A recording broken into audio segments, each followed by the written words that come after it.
Assalamualaikum warahmatullahi wabarakatuh. Selamat pagi teman-teman.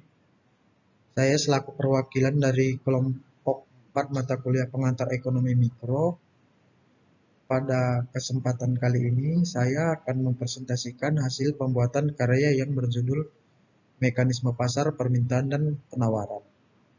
Sebelumnya yang terhormat Bapak Ahmad Tarmizi, SE MM selaku dosen pengantar ekonomi mikro. Sebelum memulai, saya ingin memperkenalkan anggota-anggota kelompok saya.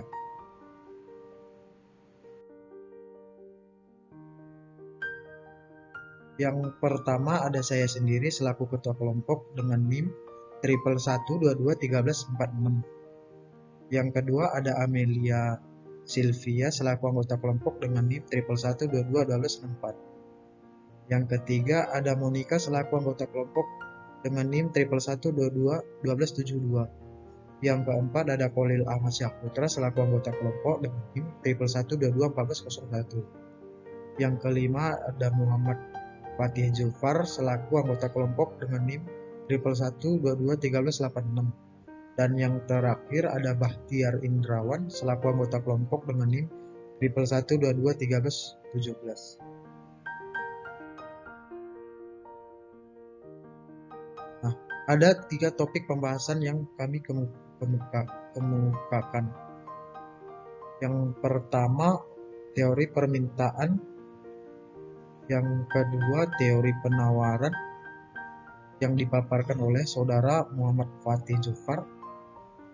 Dan yang terakhir, teori keseimbangan pasar yang dipaparkan oleh Kolil Ahmad Syahputra.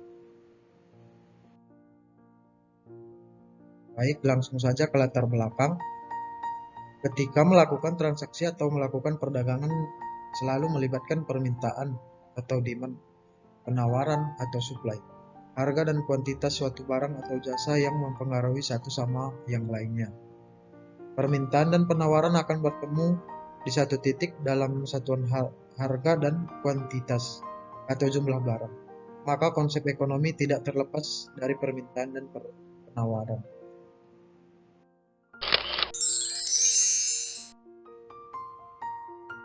Langsung saja definisi permintaan. Permintaan adalah kesanggupan pembeli untuk membeli berbagai jumlah produk pada berbagai tingkat harga dalam waktu tertentu. Faktor-faktor yang mempengaruhi permintaan. 1. Harga. Maksud dari faktor ini adalah berkaitan dengan produk atau merek lain dengan menawarkan beragam tingkat harga.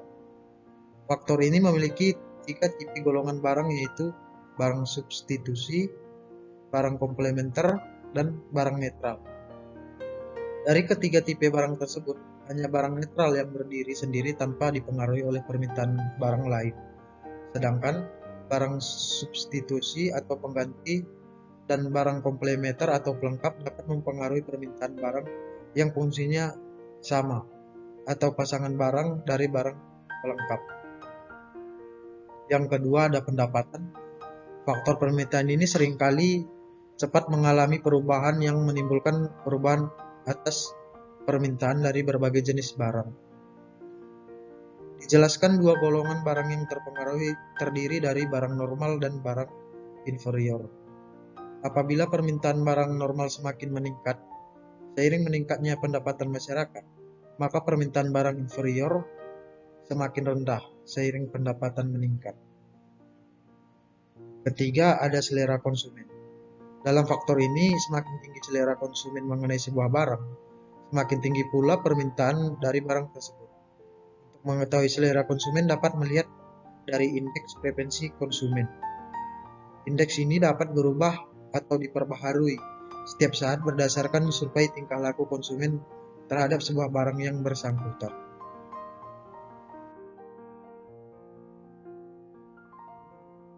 Kurva permintaan.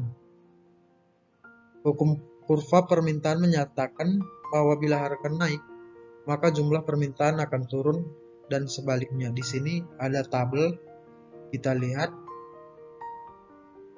ada harga 6.000, maka permintaannya 4. Jika harga 4.000, maka permintaannya 6. Demikian seterusnya.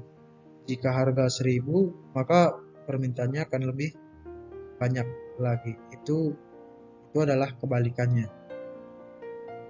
Untuk menggambarkan kurva permintaan digunakan sebagai tolak ukur adalah harga, sedangkan faktor-faktor lain dianggap konstan atau ceteris paribus. Di sini dapat kita lihat ada grafik. Grafiknya berbentuk slope negatif, bahwa harga berbanding terbalik dengan jumlah yang dibeli konsumen. Bagaimana kita bisa lihat di tabel tersebut. Demikian penjelasan dari saya. Selanjutnya presentasi ini akan dipaparkan oleh saudara Muhammad Fatih Jofar. Terima kasih. Assalamualaikum warahmatullahi wabarakatuh. Perkenalkan, nama saya Jofar. Ini saya akan melanjutkan presentasi dari teman saya dan penawaran atau supply. Jumlah barang yang ditawarkan penjual pada tingkat harga tertentu pada variabel tertentu pada pasar. Faktor yang mempengaruhi penawaran. Yang pertama adalah harga. Produsen atau perusahaan akan menawarkan lebih banyak barang jika harga barang tersebut naik. Itu pun sebaliknya, jika harga barang turun, maka jumlah penawaran barang tersebut akan sedikit. Yang kedua, harga barang lain. Untuk memahami poin ini, kita gunakan contoh kasus, misalnya seorang petani memiliki lahan yang dapat ditanami jagung atau kacang-kacangan. Nah, ketika harga jagung naik, maka petani akan mengurangi tanaman kacang dan menggantinya dengan jagung karena lebih memudahkan. Yang ketiga adalah jumlah penjual. Semakin banyak jumlah penjual, maka semakin banyak pula jumlah barang yang ditawarkan. Misalnya jika beberapa penjual es krim memutuskan untuk berjualan dan keluar dari pasar, maka tentu jumlah es krim yang dijual di pasar akan turun. Penawaran. Apabila harga suatu barang naik, penawaran barang tersebut akan naik. Apabila harga barang turun, penawaran barang tersebut akan ceteris paribus. Tabel penawaran durian di pasar minggu. Jika harga durian 1.000, maka durian yang ditawarkan sebanyak 10 unit. Harga durian 2.000, durian yang ditawarkan 20 unit. Harga durian 3.000, maka durian yang ditawarkan 10 unit, dan seterusnya. Ini adalah kurva penawaran durian. Lanjut. Contoh. Pada saat harga barang X Rp5, jumlah yang ditawarkan 5 unit. Jika harga barang tersebut naik menjadi Rp15, jumlah yang ditawarkan bertambah menjadi 55 unit. Buatlah fungsi penawaran barang tersebut. Diketahui P1 sama dengan 5, P2 sama dengan 15, Q1 sama dengan 5, Q2 sama dengan 55. Jawab, rumus sama dengan Q dikurang Q1 dibagi Q2 kurang Q1 sama dengan P dikurang P1 dibagi P2 dikurang P1. Maka jadi Q dikurang 15 dibagi 55 dikurang 15 sama dengan P dikurang 5 dibagi 15 kurangi 5. Maka Q min 15 dibagi 50 sama dengan P min 5 dibagi 10. Kemudian 10 Q min 50 sama dengan 100 dikurang 20 P. Selanjutnya 10 Q sama dengan 500 dikurang 20 P. Q sama dengan 50 min 2 P. Ini adalah tabel fungsinya. Demikian dari presentasi saya, kemudian dilanjutkan oleh teman saya Khalil. Assalamualaikum warahmatullahi wabarakatuh. Saya Khalil Ahmad Saputra. Saya akan melanjutkan presentasi dari mekanisme pasar permintaan dan penawaran. Di sini saya akan mempresentasikan keseimbangan pasar atau equilibrium. Equilibrium adalah suatu keadaan ketika jumlah barang yang diminta sama dengan jumlah barang yang ditawarkan. Di sini kurvanya keseimbangan pasar, yaitu equilibrium di antara supply dan demand. Contoh soalnya berdasarkan contoh permintaan dan penawaran di atas, di mana fungsi permintaannya QD 50 min 2P dan fungsi penawarannya QS min 20 plus 5P. Contoh soalnya seperti ini dan contoh kurvanya seperti ini. Tabel harga keseimbangan pasar buah durian di pasar minggu. Contohnya ya, di sini harga 1000, mintanya 11.000, penawaran 1000.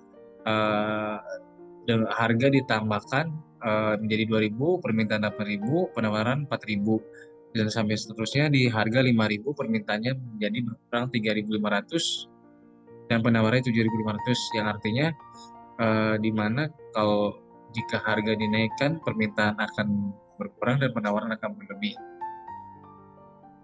Konsep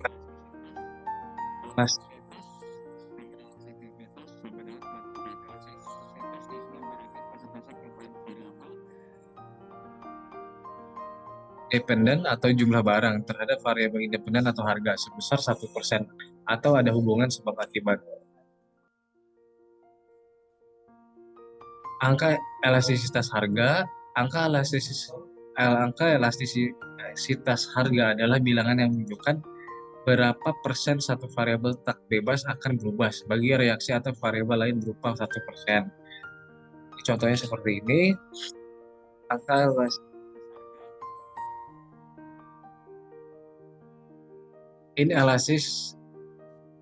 inelastis dilambangkan EP kurang dari 1, yang artinya bila harga mengalami perubahan sebesar 1% akan memberi pengaruh perubahan jumlah barang yang diminta atau ditawarkan lebih kecil dari 1%. Elastis atau EP lebih dari 1 bila harga mengalami perubahan sebesar 1% akan memberi pengaruh lebih besar dari 1%. Atau unitary EP sama dengan 1 bila harga mengalami penurunan sebesar 1%, maka quantity juga akan turun 1%, atau jumlah barang akan turun 1%. 4. Inelastis sempurna, permintaan atau penawaran tidak tanggap terhadap perubahan P. Dengan kata lain, berapapun harganya, permintaan atau penawaran akan tetap. 5. Elastis sempurna, konsumen atau produsen dapat mempunyai kemampuan untuk membeli atau produksi berapapun jumlah kuantiti pada tingkat harga tertentu. Jenis-jenis elastis permintaan karena harga, elastis silang, elastis penawaran karena harga, elastis pendapatan. Ini contoh kurva macam-macam elastis. Terima kasih, sekian video dari kelompok kami, kurang lebih mohon maaf. Wassalamualaikum warahmatullahi wabarakatuh.